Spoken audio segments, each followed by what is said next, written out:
Simya, sanatıyla istenmeyeni değerli olana ve kendi zaferine dönüştürür. Üstatlık, normal dışı düşler, görüler, fantastik hayaller değil, yüksek güçleri aşağı güçlere karşı kullanmaktır. Üstadın silahı dönüşümdür. Haybalyon. Simya veya alkemi, kutsal kimya veya olası olarak Nil Nehri'nin yıllık sellerinin bıraktığı çamur birikintilerinden, kara toprak, tan türediği inanılan Arapça veya Mısırca bir terimdir. Bir diğer görüşe göre etimolojik olarak simya sözcüğü Türkçe'de var olan kimya sözcüğü ile aynı kökenden gelmektedir. Kökeni Arapça olan bu sözcükler Arapçaya da kara ülke anlamına gelen kım sözcüğünden gelmiştir. Bu kara ülke ise Mısır'dır.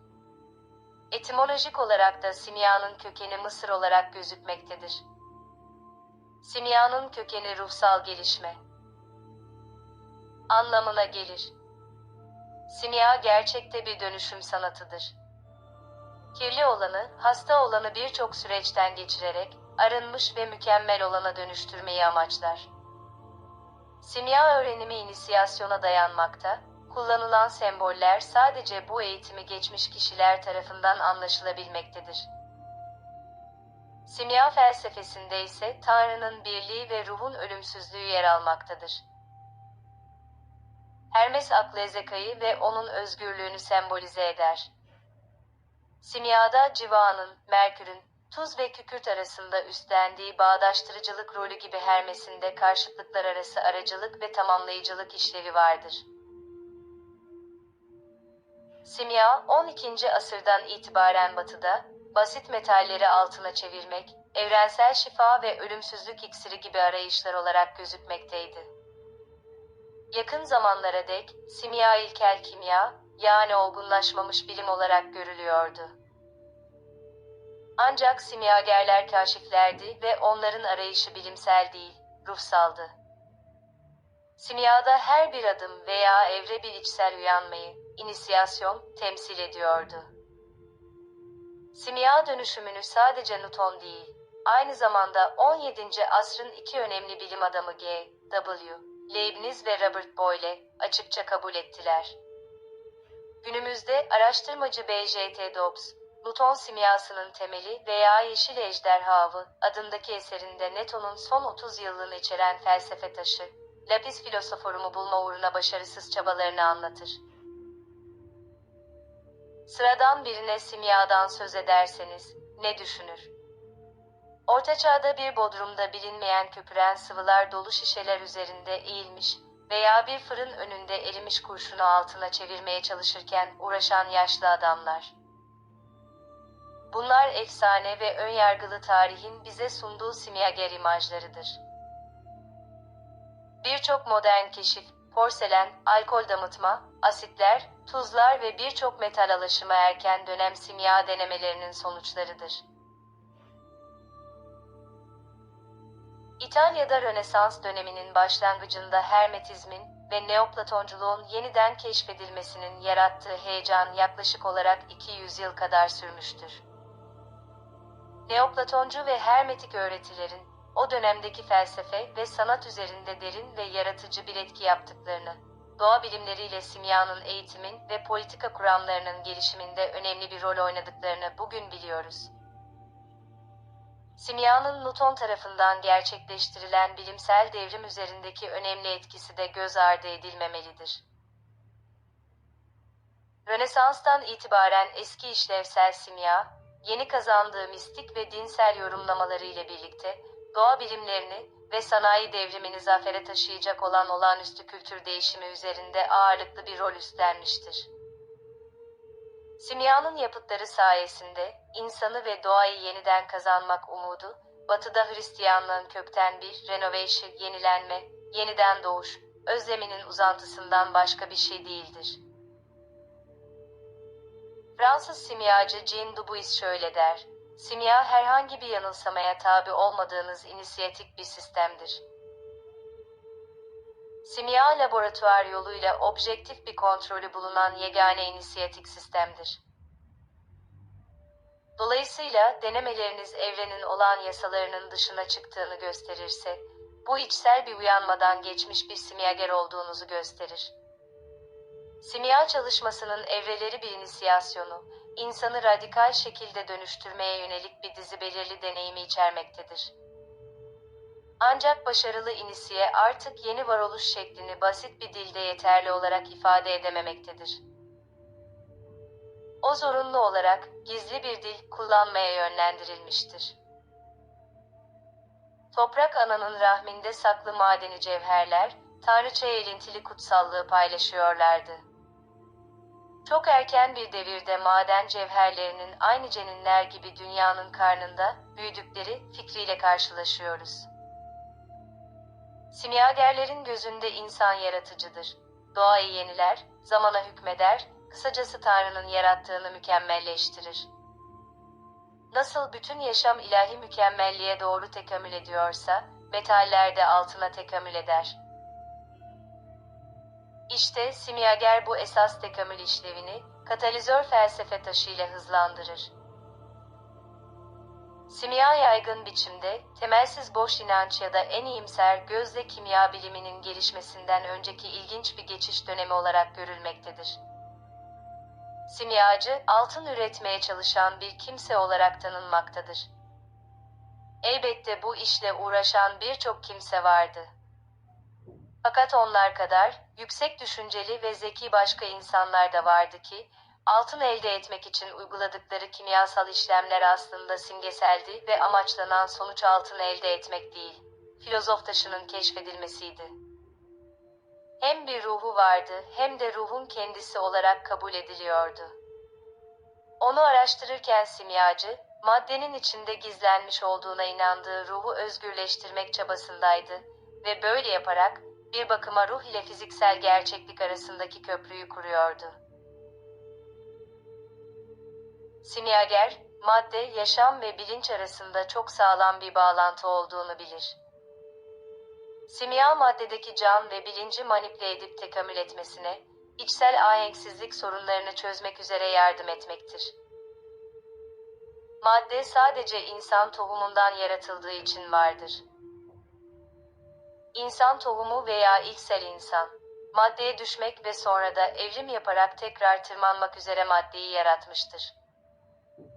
Eğer bunun ötesine gidersek mutlak varlık kendi kendini yaratmış bir varlıktır ve biz de onun suretinde kendi kendini yaratan varlıklar olmalıyız.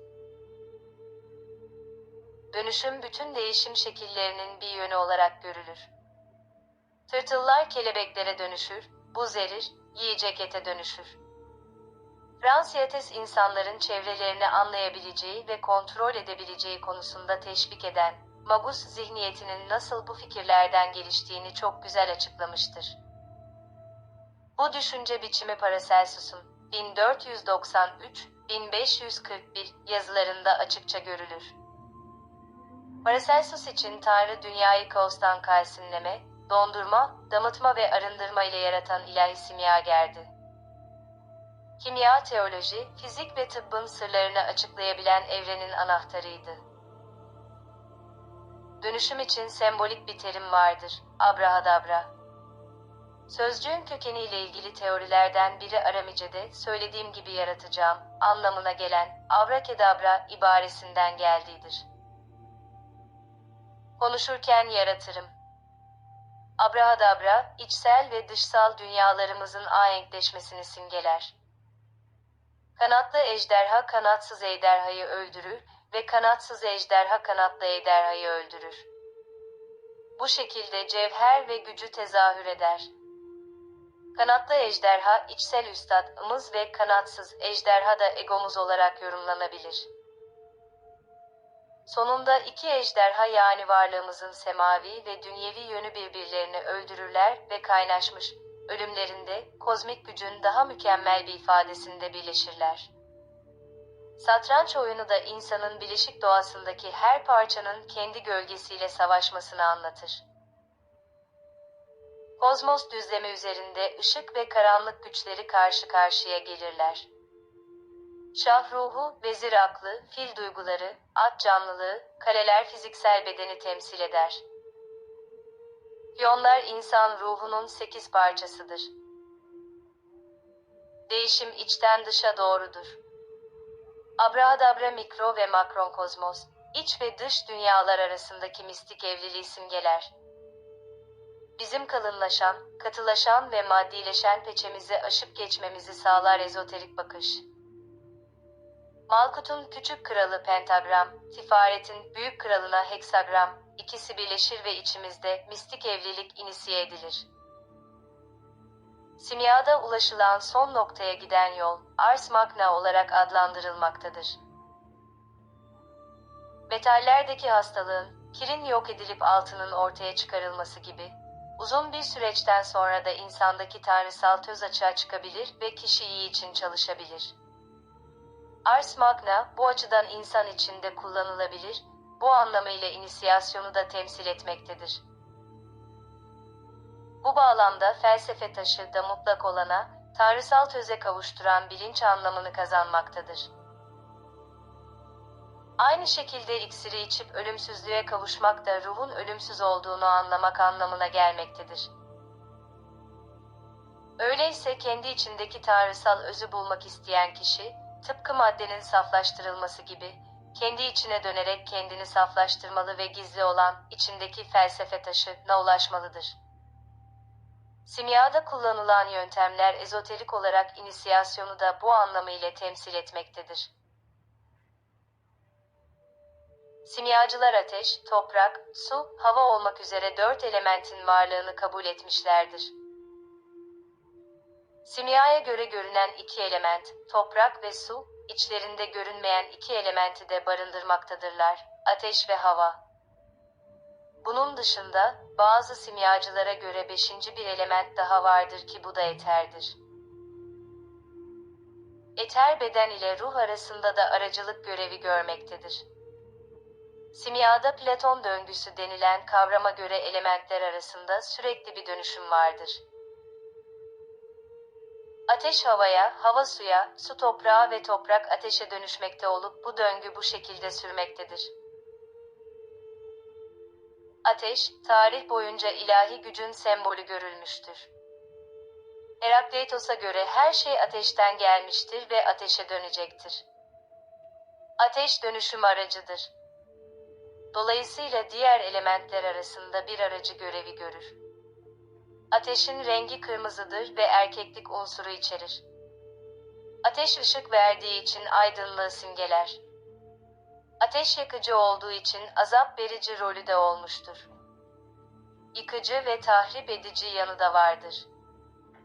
Dolayısıyla sembolik olarak arınmak ve aydınlanmak ile ifade edilen yüksek bir yanı olduğu gibi ayrıca ihtirasları, azabı ve yıkıcılığı simgeleyen aşağılık bir yanı da vardır. Simyacılara göre ateş, eylemimizin maksadını sembolize eder. Sadece eylemi değil, eyleme yönlendireni. Bizi bir şeyler yapmak için harekete geçiren yaşama arzusudur. Ateş elementi niyet ve istekten ibarettir. Su, ateşe zıttır. Dişi unsuru içerir. Yansıma gücünden dolayı kadimler onu bilgeliğin simgesi olarak görmüşlerdir. Diğer özellikleri soğukluk, gizlilik ve uykudur. Ateş şuuru ve su şuur altını simgeler. Ateş gündüzün hakimi güneşi içerir, su ise gecenin hakimi ayı içerir. Su değişkendir ve etrafındaki tesirleri özümseyerek sergiler. Dolayısıyla hayat verici de olabilir, zehirleyici de. Temizleyici de olabilir, kirletici de. Ancak saf haliyle sadece hayat verici ve arındırıcıdır. Simyacılara göre su, duygusal doğamızı temsil ediyor. Duygularımız, dünyayı algılamamızı sağlayan bir zardır. Duygular bütünlüğümüzün önemli bir parçasıdır. Hava, ateş ve suyun unsurlarını içerir. Hava simgesi ortasından çizgi geçen eşitkenar üçgendir. Hava kendi başına bir elementtir ve nötr prensibi içerir. Hava hareketli ve incedir. Genel olarak zihni temsil eder. Hava, zihinsel kabiliyetimizi ve algılama becerimizi temsil eder. Hava elementi, algı ve akıl bölümlerinden oluşur. Algı, hayal kuran zihnin içeriğinde yer alan, farkında olan ve kelimeler olmaksızın anlayabilen tarafınızdır. Akıl, algıladıklarımızı analiz etme yeteneğidir. Duyularımızla algıladıklarımızı toplar, bir mantığa oturturuz. Akıl, konuşan zihnin içinde düşünceleri kelimelere döken bölümdür. Hava elementinin simyası, her şeyi dengeye oturtmak, zeka ve algının mükemmel işbirliğine geri dönmesini sağlamaktır. Toprak, bazı görüşlere göre gerçek bir element değildir ve diğer 3 elementin karışımından meydana gelmiştir. Toprak maddi varlığın temelidir. Toprak bereketi ve kazancı simgeler. Toprak, esrarengiz yerçekimi gücüyle sınırlandırılmış geniş bir biyosistemdir. 3000 yıl önce eski Yunanlıların Gaia dedikleri toprak, doğa anadır, canlıdır. İnancın son elementinin özü, bilinçlilik ve hayalle gerçeklerden oluşan evreni açıkça ortaya koyma gücüdür. Diğer bütün elementler gibi toprak da 2 unsurdan oluşur, rüya gören ve rüya. Toprağın simyası sizin, yani hayal kuranın, hayal kurmanın gücünü fark edip farkındalığını bilinçli olarak inancın olağanüstü güçlerini yönlendirmek için kullanmasıyla gerçekleşir. Hem su hem de tuz, her ezoterik öğreti içindeki semboller olarak sayılmış. En büyük dengenin simgesi olarak anılırlar. En iyi yakan, hidrojen ile en iyi yanan oksijen bir araya gelip su, en iyi söndüren oluverirler. Veya tek başına maruz kaldığında zarar verecek olan sodyum veya klor, bir araya gelip tuz, hayata bağlayan en önemli unsurlardan birisi oluverirler. Sunay Demircan şöyle diyor: H2SO4, sülfürik asit, moleküllerinin dağılımı şöyledir. Ortada yeşilimsi görünen sülfür, kükürt. Sol ve sağ üstte ikişer bağlı kükürte bağlanmış olan kırmızı toplar birer oksijen molekülü. Alt tarafta birer bağlı kükürte bağlı oksijenler var.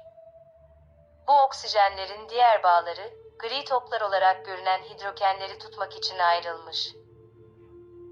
6 top bir araya gelince kükürtün oksijenle yükseltilmesi sonucu ortaya yağlı bir sıvı çıkar. Bu sıvıyı sülfürik asit olarak biliriz ama asıl adı vitrioldür. Sümerlerden beri kullanıldığı bilinir vitriolün. Kimya sanayinin temelidir. Arıtır. Mesela petrolden istenmeyen maddeleri katran şeklinde ayrıştırır, ortaya özel benzinleri, gaz yağını çıkartır veya metallerin yüzeylerini temizler. Simyanın 3 temel elementinden biri kükürt, diğerleri tuz ve cıvadır. Kükürt piramit, ateş, güneş, erkek. Tuz küp, ay, toprak, nötr, cinsiyet. Cıva küre, venüs, su, dişi. Dualitenin evliliği, kimyasal düğün budur. Solda dişil taraf, cıva, ay ve pelikan. Sağda eril olan, güneş, kükürt, ateş kuşu anka. İkilikten birliğe geçiş. Çift başlı kartal gibi çift başı ve 2 yandaki farklı kanatlarına rağmen bir tek kalbi vardır. Simyadaki bir önemli kavram da üçlemedir. Ünlü simyacılardan Robert Fludd, 3 dünya vardır. Arketipler dünyası, makrokozmos ve mikrokozmos, yani Tanrı, doğa ve insan demektedir. Bu üçleme elementlerde de karşımıza çıkmaktadır. Nasıl Tanrı'da bir üçleme var ise insanda da ruh, can, beden olarak üçleme vardır. Bunun elementler dünyasına yansıması ise kükürt, tuz ve cıva şeklindedir. Burada anlaşılması gereken bildiğimiz anlamda kükürt, cıva ve tuz olmamakta, ancak bunların temsil ettiği prensipler olmaktadır. Aslında kükürt ve cıva 2 karşıt prensip olup aralarında tuz ortayı temsil etmektedir. Kükürt Kükürt aktif olanı temsil etmekte olup erildir. Cıva ise tam tersi olarak pasif olanı temsil etmekte olup dişildir. Tuz ise ikisini arasında bir bileşim olup, gövdeyle ruhun bağlanması gibi bağlayıcı bir görev yapmaktadır. Simyacı için amaç felsefe taşını elde etmektir. Ancak bunu elde edebilmesi uzun ve zahmetli bir iştir. Simyacı uzun süreçlerden geçireceği ilk maddesini dikkatli seçmek zorundadır. Latince materia prima diye adlandırılan ilk madde çalışmanın başarıya ulaşabilmesi için çok büyük önem taşımaktadır. Pratik simyada genelde uçucu ve hareketli olarak cıvaya karşılık gelen ilk madde, ezoterik olarak da mükemmel olmayan kişiyi temsil etmektedir. Simyada ilk maddeyi elde etmek, tüm madenlerin türediği cevheri elde etmek değil, ruhsal varlığın ilk halini, yani maddi dünyada doğmadan önceki saf şuur halini elde etmek anlamına gelir. Aranan felsefe taşı, ötede değil, bizzat insanın içinde, gönlündedir. Felsefe taşı mutlak olana, tanrısal öze kavuşturan bilinç anlamını kazanmaktadır. Öyleyse kendi içindeki tanrısal özü bulmak isteyen kişi, tıpkı maddenin saflaştırılması gibi, kendi içine dönerek kendini saflaştırmalı ve gizli olan, içindeki felsefe taşına ulaşmalıdır. Yaşarken kendinden doğuştur ve bunu gerçekleştirmek için yola çıkan kimse, bir daha asla eskisi gibi olmayacaktır. Simyanın pratiğine baktığımızda ezoterik yön açığa çıkmaktadır. Bu aşamalar aslında adayın inisiyasyon yolunda kat ettiği mesafedir. Birinci aşamada haricinin içeriye alındığı tefekkür hücresi siyahtır. Tıpkı simyadaki kara yapıt gibi. Harici burada yeni bir hayata girmektedir. Harici hamdır, rafine edilmemiştir, yontulmamıştır. İçeriye alındığı andan itibaren çürüme başlamıştır. Değişim başlamıştır. Maddenin özü ölmektedir. İkinci aşamada nura kavuşmaktadır. Bu simyadaki beyazdır. Değersiz bir metal altın olma sürecine girmiştir. Yani saflaştırma başlamıştır. Yeraltı dünyası denilen kendi benliği içerisinde yol almakta ve kendini tanımaktadır. Tüm boş inançlardan ve bağnazlıklardan uzaklaşmıştır. Özündeki kötülükleri ve iyilikleri ortaya çıkarmaktadır. Bencillikten uzaklaşmaya başlamıştır. Öldürülen maddenin yerine yeni bir elementin katılması söz konusudur. Madde yeni kimliğini kazanmaya hazırdır. Üçüncü aşama felsefe taşının ele geçirilerek kırmızı yapıta ulaşılmasıdır. Yumurta sembolizmi simyada adayın yeniden dünyaya geleceğini göstermektedir. Anka kuşunda ruh gelişim sürecini tamamlar. Zümrütlü anka aynı zamanda kendi mezarı olan yuvasını yapar ve onu yakarak kendini küle çevirir. Fakat yenilenerek küllerinden dirilir. Burada simyacının ruhanileşme deneyimini görüyoruz. O kendi varlığını öyle bütünselleştirmiştir ki artık varlığının temeli olarak fiziksel bedenine bağlı değildir. O artık ruhani benlike, felsefe taşına ulaşmıştır. Bu kuş ruhun bütünleşmesi, arınması ve dönüşümünü simgeler.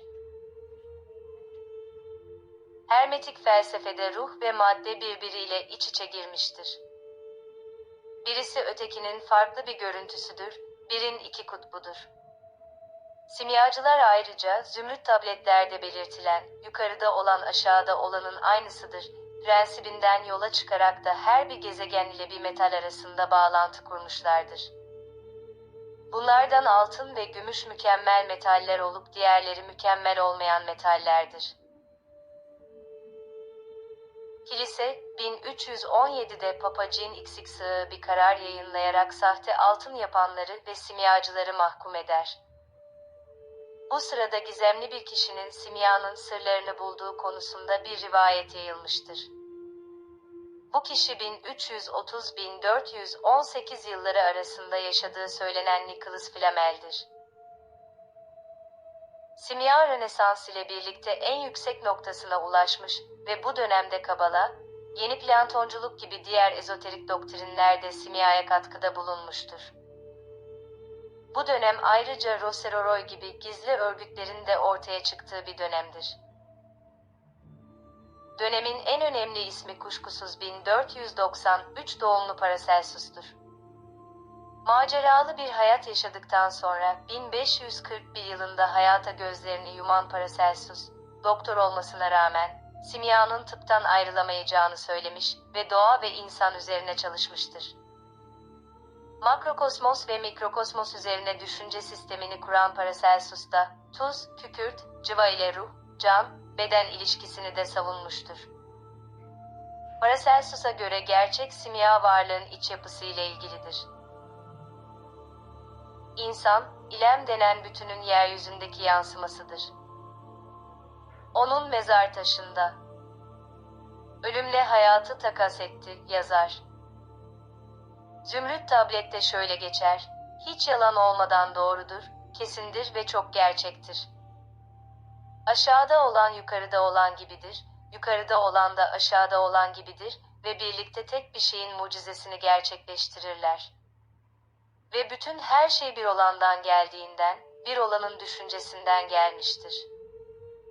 Böylece her şey bu tek olandan uyum sağlayarak çıktı. Güneş onun babasıdır, ay annesidir. Rüzgar onu karnında taşımıştır, toprak beslemiştir. Dünyanın bütün gücünün babası budur. Onun gücü eğer toprağa dönerse her şeye yeter.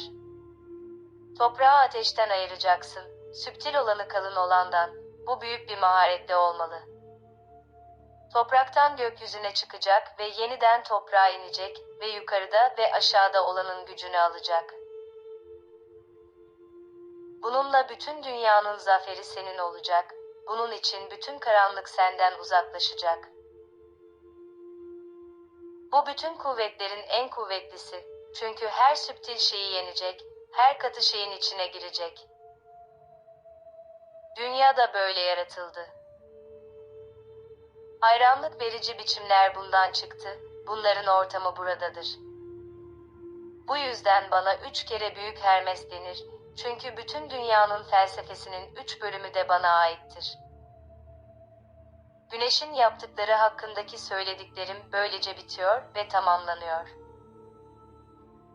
Uzun süren karanlık çağların ardından yeniden ortaya çıkartılan özgün gizler ve bugün bu gizlere sahip olup çalışmalarını herkesten saklayan inisiyeler biçiminde geliştirilen mitolojik örgü, simyanın anlaşılabilmesi için büyük önem taşımaktadır.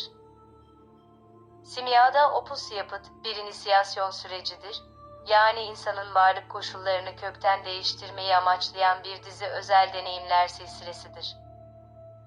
Ne var ki, başarıya ulaşan simyacı, ulaştığı yeni varlık biçimini herkesin anlayacağı bir dille ifade edemez, gizli bir dil kullanmak zorunluluğunu duyumsar.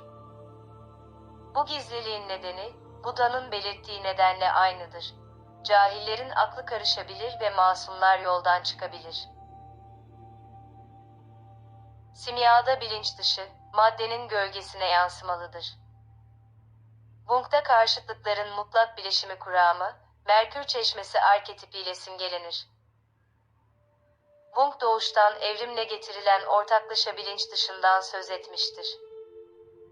Wung'a göre Anka'nın hikayesi, kendinin keşfine giden yoldur. Simyacı adlı eserde kendinin efendisi olmak bilinci anlatılır. Simyacı şöyle der, yolculuk bir öğrenme yöntemidir. Bilmemiz gerekenleri bize o öğretir. Saklı hazineyi arayan gezgin, büyük sınavlardan geçip engeller aşarak kendi benliğine ulaşır, şuuruna kavuşur ve sonunda kendi hazinesini bulur. Anlar ki keşfedilecek ülke, insanın kendisidir. Zümrütlü Anka, insanın yenilenme sürecine tekabül eden simyasal dönüşümün başarılmasının sembolüdür. Bir görüşe göre Anka aklı temsil etmektedir.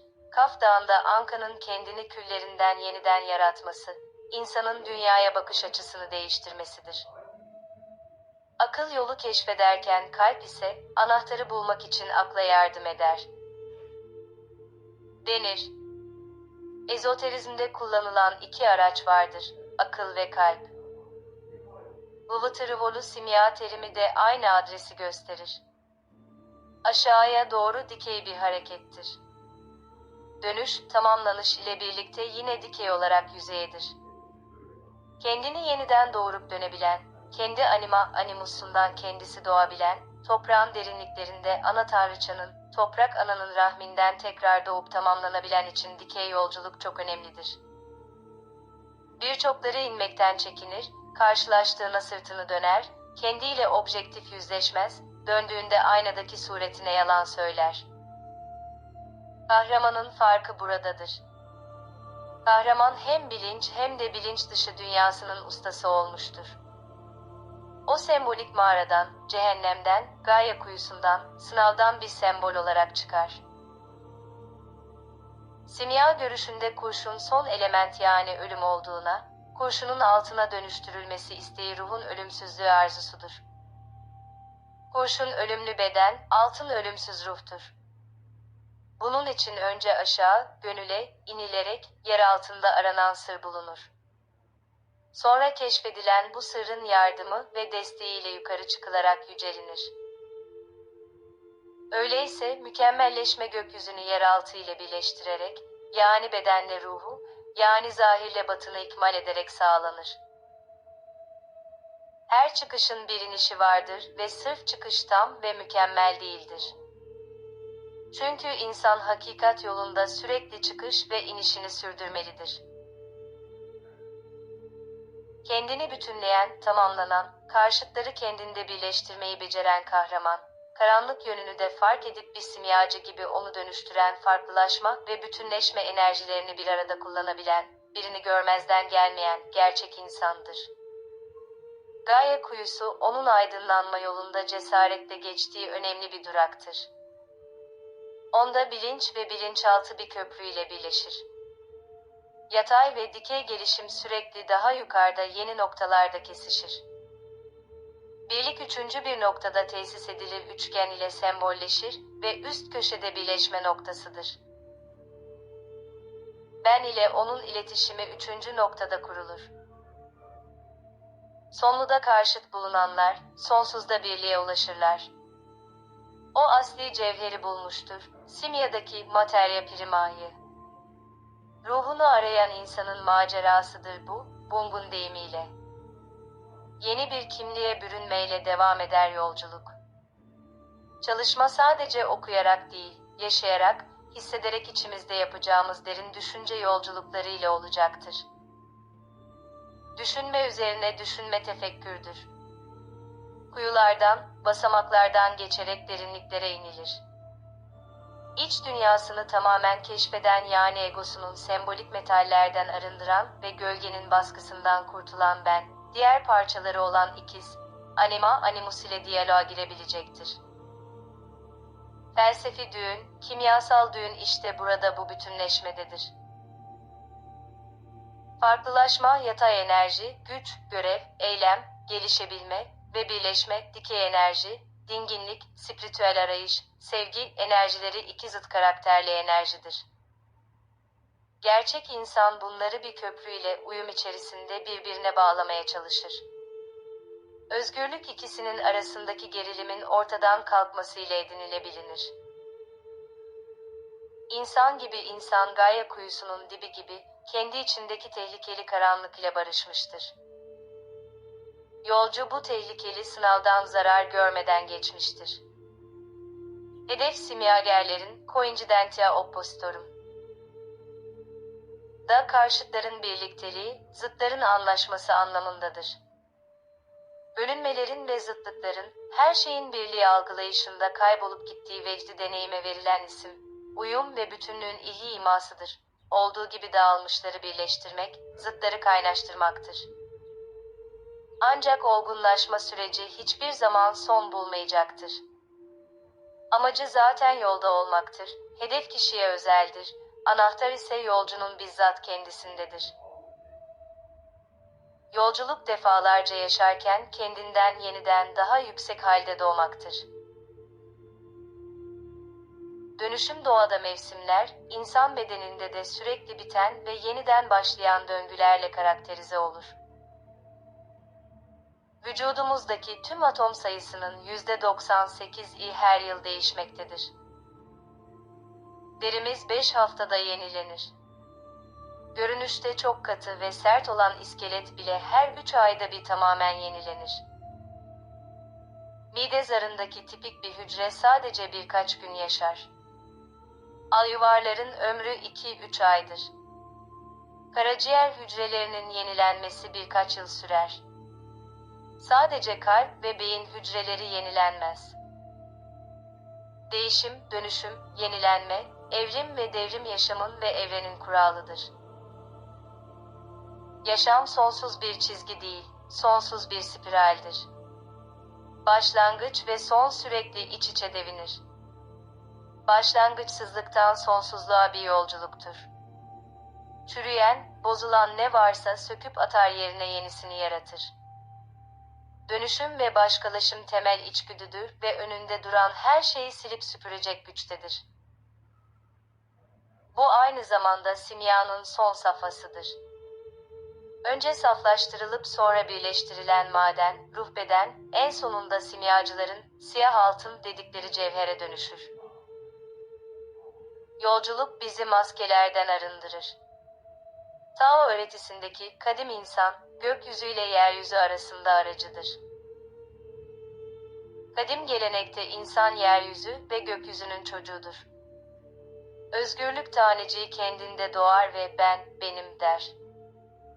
Farkındalık ile çatışmalarını durdurabilen, dengeyi sağlayabilen insan gerçek insandır. Yolda ben ve o'dan oluşan zıtlar uyumlu olarak birleştirilir. Bilinç ve bilinçaltının sulh yaptığı ben tamamlanma yolundadır. Simyacılara göre insan vücudunun mikrokozmosu ile doğanın makrokozmosu arasında bir yakınlık vardı. Evren ve insan vücudunun aynı maddelerden ya da aynı ilkelere göre ya da aynı öğelerden yapıldığının kabulüdür bu. Simyacı kendi üzerinde çalışır, kendini tanımak için çabalar. Evreni, doğayı, insanı öğrenmek ister. Eklektik bir bakış açısıyla hakikati ezoterik bakış açısıyla arar. Zümrüt tabletin önemi, simya teorisini özetlemiş olmasıdır. Yukarısı gibidir aşağısı. Tamarayan şöyle diyor. Çünkü Asabo ve Samebelov dendiği gibi, gökyüzüyle yeraltı birbirinin aynısı ve zahir batın olarak tamamlayıcıdır. Bu nedenle gökyüzüyle yeraltı arasındaki sınır olan yeryüzü, zahir ve batının kesişme noktasıdır. Aynı, haçın yatay ve düşey hatlarının kesişme noktası gibi. Unutulan geçmişle ve bilinmeyen gelecek arasındaki sanal bir köprü gibi. Aynı, bedenle ruh arasındaki can gibi. Simyacılar insanın tabiatın yarattığı şekliyle, uyanmamış ve aydınlanmamış olduğunu kabul ederler. Ancak bu iç çatışma ve sefaletten insan kendi doğal gayretliğiyle kurtulamaz ve kendisini yüceltemez. Çünkü doğa ancak kendi benzerini üretir. Onun için dışarıdan bir müdahale gereklidir. Yani bir özdeyişte olduğu gibi doğanın başlattığını sanat mükemmelleştirecektir. Alşimistlerin iddiası şudur: İnsan hikmetin gizli bir öğesidir. Tabiatın yarattığı haliyle iç çatışmalar içinde, cahil, uyanmamış ve belirsizlikler içindedir. Sanatın bütün amacı ise, içsel kavrama becerisinin ve hikmetin üzerindeki örtüyü kaldırmak ve gizlenmiş olan ilahi kök ile aklının arasındaki perdeyi yok etmektir.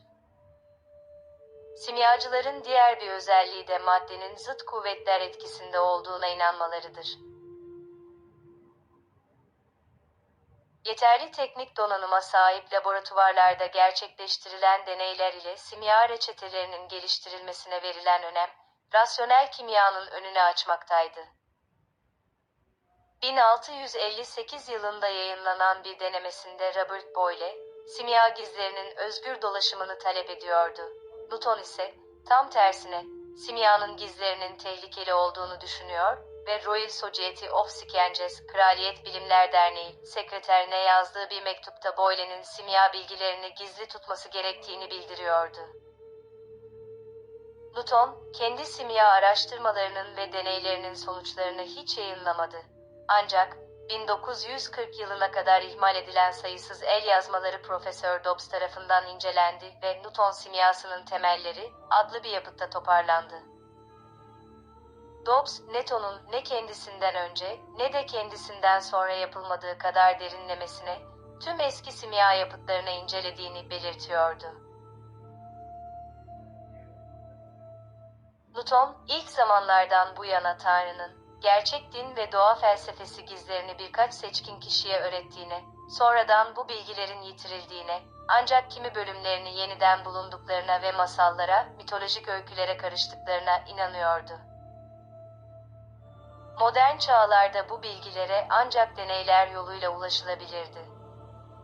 İşte bu nedenledir ki Newton, gerçek gizleri barındırdığını varsaydığı ezoterizme yönelmişti. Modern fizik ve mekanik bilimlerinin kurucusu olan Newton'un optik üzerine çalışmasında şunları yazmıştır.